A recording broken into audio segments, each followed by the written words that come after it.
vidéo un petit peu update. Il me semble que c'est ce terme. J'ai toujours pas les bons termes, je crois, mais bon, il me semble que c'est ça. Donc un petit récapitulatif de ces plantes, que sont-elles devenues?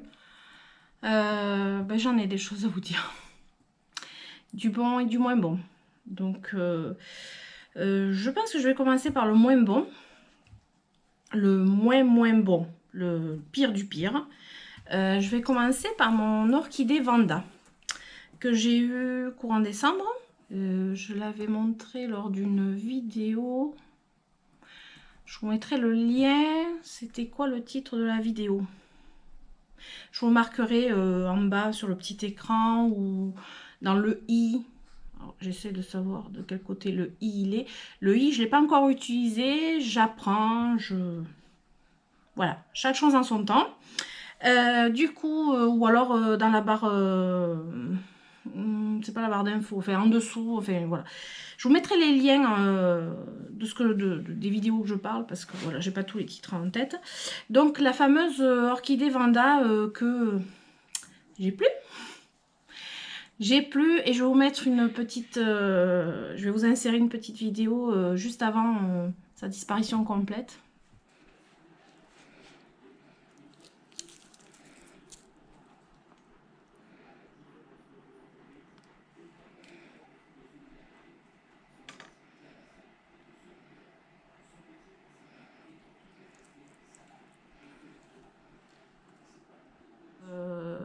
Bon, pour revenir au début, donc j'avais eu cette orchidée en super réduction. Elle avait une ample florale cassée en fait lors du transport pour le magasin. Du coup, il m'avait fait un prix super intéressant. Il y avait une autre ample florale qui y arrivait, magnifique et tout. Et puis, donc je vous l'avais montré en vidéo. Et j'avais eu une personne qui m'avait contacté, qui apparemment s'y connaît bien en orchidée. D'ailleurs, il faudrait que j'arrive à retrouver cette personne, qui m'avait dit de me méfier parce qu'apparemment, il y avait quelque chose qui allait pas. Il y avait la base du feuillage qui jaunissait. Mais vraiment, c'était très peu. Franchement, il y en a qui ont l'œil. Et de jour en jour, en fait, ce jaunissement s'est propagé. Il y avait du noir qui se mettait entre les feuilles aussi, puis alors feuille par feuille. Ça tombait. Bounty, pourtant je faisais tout et je suis habituée aux orchidées Vanda. J'en ai eu pendant des années et bon, après j'avais fait mon propre massacre sur mes propres orchidées en faisant une erreur d'exposition au soleil comme j'avais expliqué. Mais là, franchement, ça c'est quelque chose qui m'était jamais arrivé. Et j'ai vu une vidéo de les plantes à Christelle qui a eu en fait le même souci. C'est une maladie, c'est un genre de champignon qui attaque, alors je ne me rappelle plus du nom, qui attaque les orchidées, c'est pas compliqué. Suivant comment on les arrose, l'eau a dû stagner dedans, pas assez de luminosité parce qu'il y a eu le transport entre temps. Et peut-être pas assez de chauffage parce qu'elles aiment bien quand même la chaleur. Du coup, tout ça combiné, ça a créé cette espèce de maladie et qui m'a tué en même pas un mois cette orchidée. Mais je sais qu'elle était malade quand je l'ai eue. Donc au culot, je suis allée quand même au magasin où je l'ai acheté. Donc c'est le Gamme Vert, pas loin de chez moi, Marmande. Je l'ai ramené, puis j'ai expliqué la situation, mais enfin ça pas, j'ai pas dû expliquer 3 heures. Hein. La personne me fait très bien confiance, c'est très bien que c'est pas moi qui ai fait n'importe quoi avec, et je lui ai expliqué. Et cette personne m'a montré les orchidées qui lui restaient. Il en restait 2 et elles étaient mal en point. Donc clairement, c'était vraiment une maladie qui était déjà là, et du coup, cette personne m'a gentiment remboursé mon orchidée. J'ai fait d'autres achats à la place. J'avais besoin d'un petit peu de perlite, des choses comme ça, donc j'ai fait. Et mais le geste commercial, franchement, il y était. Et vraiment, des fois, il ne faut pas hésiter quand on est sûr. Ramener la plante et expliquer parce que je pense que des fois les personnes peuvent être très compréhensives et si on arrive à démontrer que la plante elle était malade avant qu'on l'achète, des fois, je pense que ça peut marcher. Franchement, c'est à essayer. C'est une expérience que je voulais partager avec vous parce que ça peut arriver à tout le monde, des plantes qui sont déjà malades quand on les achète et que il faut pas hésiter. Hein, voilà, je veux dire, c'est normal. On va dire c'est le SAV des plantes. Parce qu'il y a quand même un SAV pour les plantes, ça il faut le savoir. Normalement, voilà, dans les jardineries, ils sont censés reprendre les plantes si vraiment elles avaient un problème dès le départ. Voilà, donc il faut le savoir, il ne faut pas hésiter.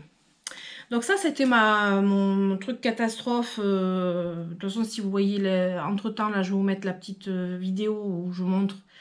Ben, c'était juste avant de partir à la jardinerie. Je l'ai filmé parce que j'étais horrifiée de ce que je voyais. Et voilà, il fallait faire un retour là-dessus. Et je croise les doigts pour Christelle, pour ses orchidées, qu'elle arrive à sauver avec le produit qu'elle a trouvé. Vraiment, je croise les doigts. Christelle, si tu me vois, je te promets que... Parce que j'ai vraiment les boules. Et en plus, ça m'a atteint une autre...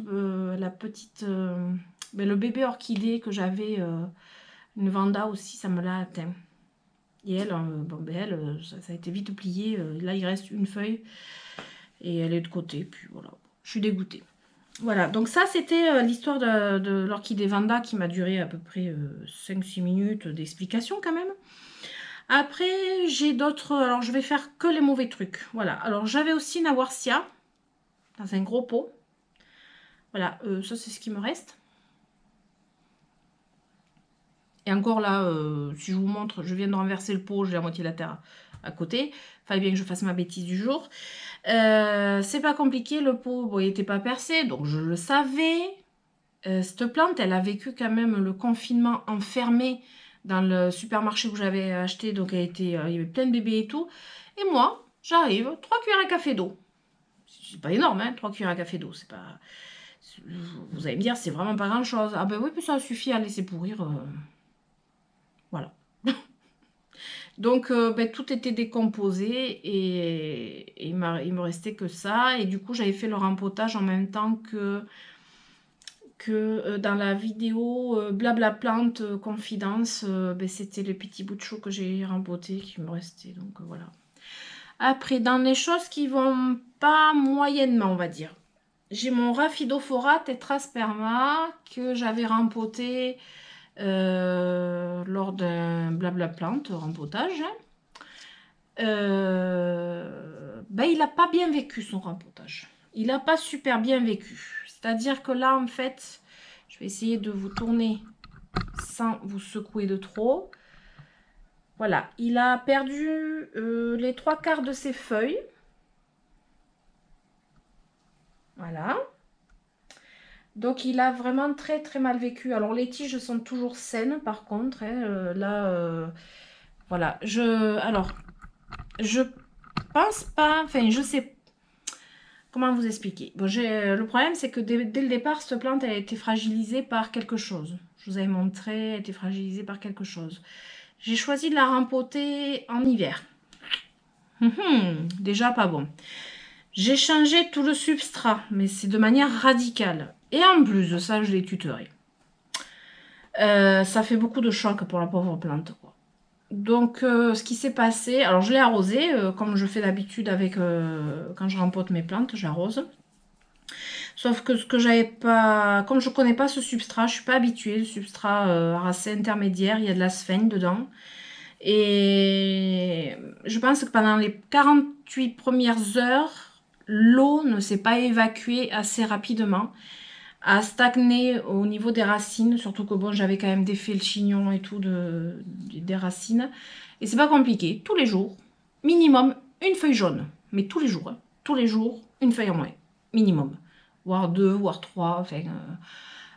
jusqu'à qu'en fait, donc j'ai demandé à Sauvane de Jungle Eden, d'où j'ai pris le substrat, hein, ce qui se passait. Alors elle m'a parlé de trop d'arrosage, pas assez séché. Je dis oui, je pense que ça peut être ça, mais les tiges sont impeccables, pas ramollies, rien du tout. C'est vraiment les feuilles qui ont pris un shoot. Donc là ça va mieux. Les dernières feuilles qui jaunissaient, je les ai coupées hein, pour pas épuiser la plante. Là, ça va mieux. Elle m'a pas refait des feuilles jaunes. C'est pas le top. Je l'ai pas arrosé pendant un moment. Là, j'ai arrosé très très peu. Il n'y a pas très longtemps, mais vraiment très très peu. Beaucoup de lumière. Et ben, écoutez, je pense qu'elle va repartir. Ça va. Mais ça a été quand même folklore. Hein. Donc le rempotage en hiver, c'est vraiment quand on a vraiment très très besoin et que la plante, si elle est déjà en souffrance, enfin, il faut éviter, je pense. Elle est trop fragile. J'aurais dû attendre le printemps ou qu'il fasse très chaud. Enfin bon, voilà. Donc ça, c'est les nouvelles de mon Rhaphidophora Tetrasperma. Bon, je pense que les autres, je vais aller plus vite quand même. Vous savez, oui, mon Sénécio Mont Blanc. Je ne sais pas si vous vous rappelez, je l'avais acheté en décembre. C'était sur un haul plant novembre-décembre, il me semble. Ben, il est plus là. Je dis, il est plus là. Pareil, un petit peu d'arrosage. Et ah, un truc que je dois vous dire. Toutes les succulentes, tout ce qui est plantes, évitez les cache-pots. Évitez. Parce que même s'il y a un bon drainage, ce que je me suis aperçue, alors surtout les cache-pots qui sont trop serrés avec le pot, pas assez d'air. Et en fait, même si le substrat il sèche, il y a de la condensation qui se fait autour du pot. Et en fait, c'est ça qui vous fait pourrir les plantes, les succulentes et les cactus. Parce que là, j'ai 2 cactus à mon fils. Ils ont morflé aussi. Et pareil, dans un cache-pot. Donc voilà, pas de cache-pot. Pot en terre cuite et pas de cache-pot. C'est le mieux. Voilà. Ou alors des cache-pots grands et que ça laisse passer l'air. Donc voilà, il est plus là. J'ai tenté de le mettre même dehors. Parce que je me suis dit, il y a des succulentes qui sont mieux dehors. Donc voilà. Enfin, j'ai tout tenté. Bon, je l'ai même plus pour vous le montrer. Donc pour vous dire. Ensuite, dans les trucs qui vont pas bien. Bon, après, j'ai le Sénécio Rollerianus. C'est ce qui me reste en bouture. Et puis en plus, ils sont pas top. Le problème, c'est qu'il faut penser à les vaporiser tous les jours. Et là, ben, clairement, il va falloir que j'y pense. Quoi. Donc, je sais même pas, vous savez, si j'en rachète rien. J'adore cette plante, mais je suis pas sûre. À moins que je me renseignerai si elle supporte d'être dans une serre été comme hiver. Je crois qu'en fait, c'est le mieux. Je verrai. Ensuite, j'ai... ah oui, le forbe, la grande forbe que j'avais fait, donc le rempotage, c'était rempotage en extérieur. C'est la vidéo rempotage en extérieur. Ben pour l'instant, écoutez, je croise les doigts, ça va. Pas de traces de pourrissement, mais alors zéro arrosage. Zéro arrosage. Elle est... Voilà.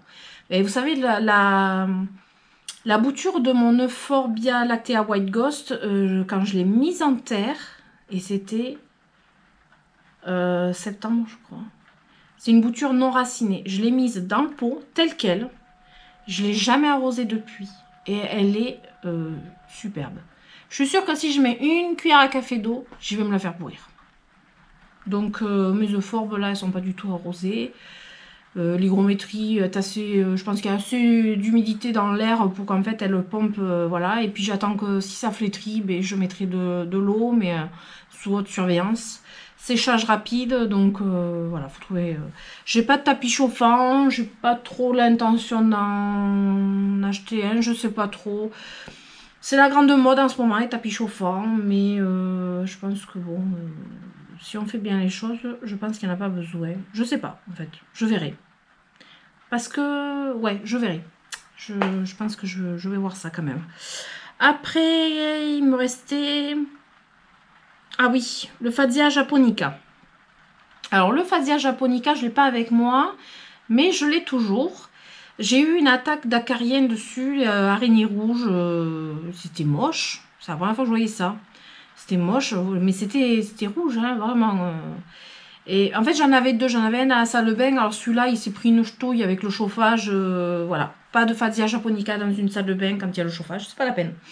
Donc celui-là, mort. Mais l'autre, donc cette attaque d'araignée rouge, moi, je veux dire, quand c'est une plante que j'ai payé 3 € et que j'aime beaucoup, hein, mais... Voilà, je ne vais pas sacrifier ma collection pour une plante, clairement. Alors, je l'ai prise et je l'ai mise dehors. Je ne sais pas si on peut la voir de là, en fait. Je vais essayer de vous la montrer. Hop.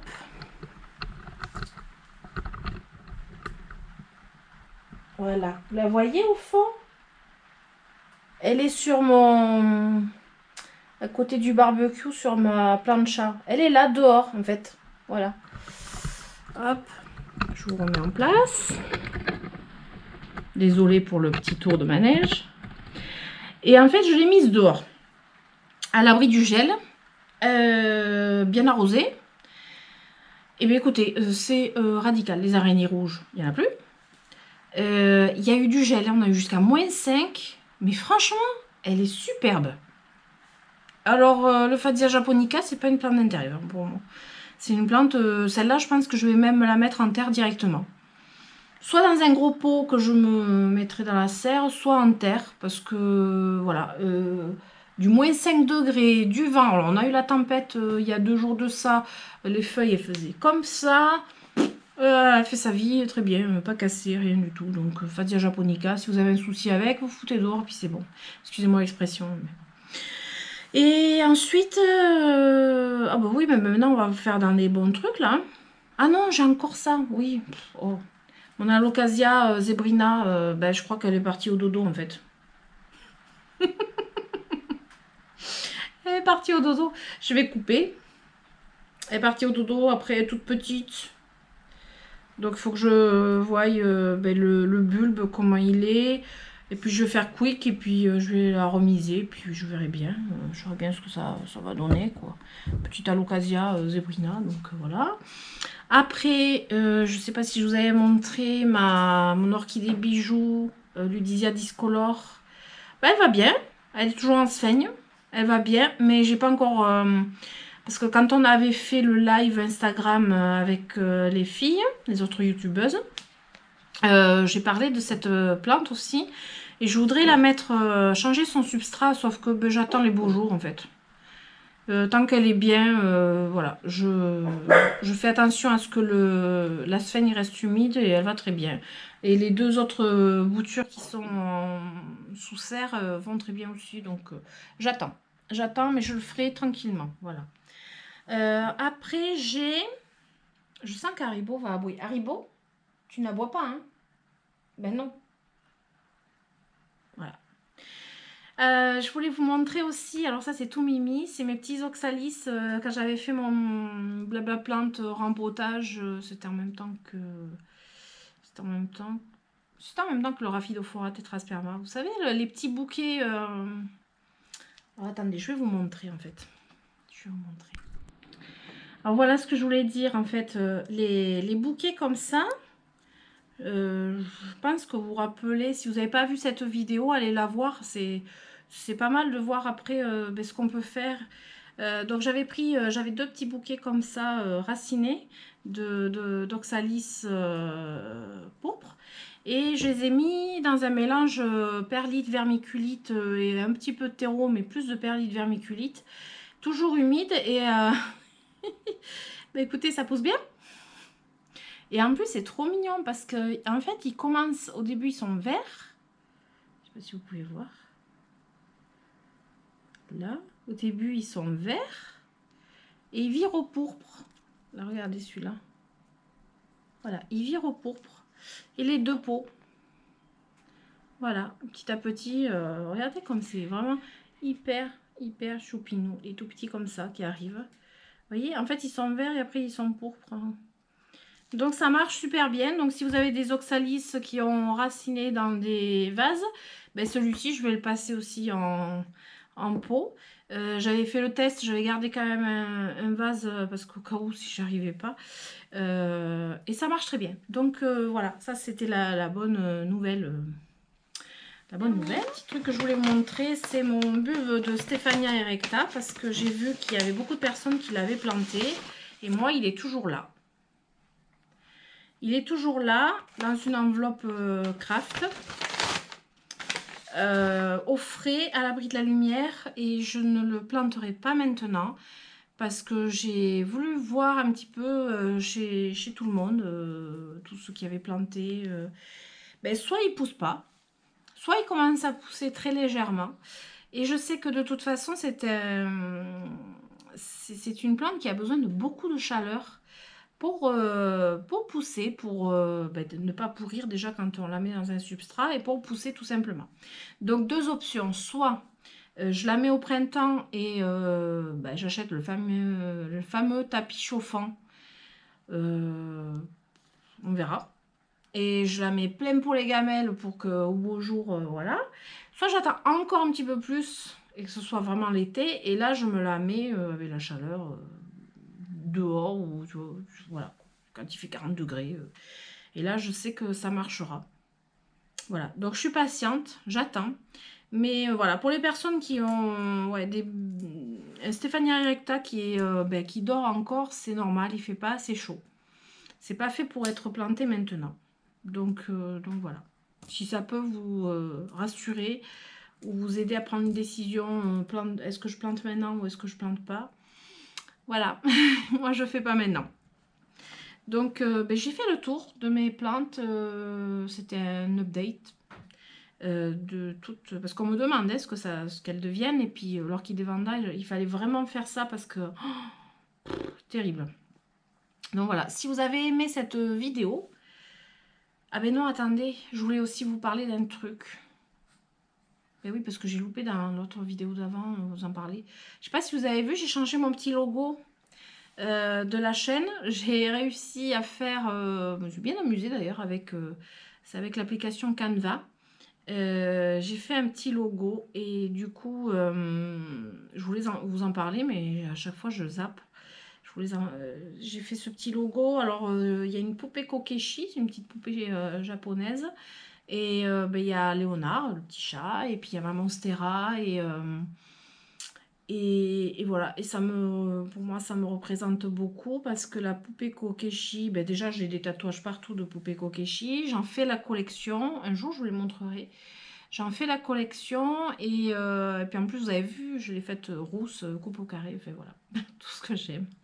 Donc voilà, c'était la petite info, la petite parenthèse, le nouveau logo. Donc je pense que il fallait que je le dise au moins à un moment, quoi. Parce que sur Instagram, je l'ai dit, je l'ai montré, mais comme je disais que forcément les gens n'ont pas tous Instagram. Voilà. Voilà. Donc cette fois, c'est bon, j'ai tout dit. Et ben, si vous avez aimé cette vidéo, ben, comme d'habitude, vous mettez des pouces. Ben, vous vous abonnez, ce serait chouette. Activez la petite cloche pour avoir les notifications quand je sors une nouvelle vidéo. Et puis je vous dis à très très bientôt et je vous fais des gros gros bisous. Et, et puis je vous adore. Ciao ciao.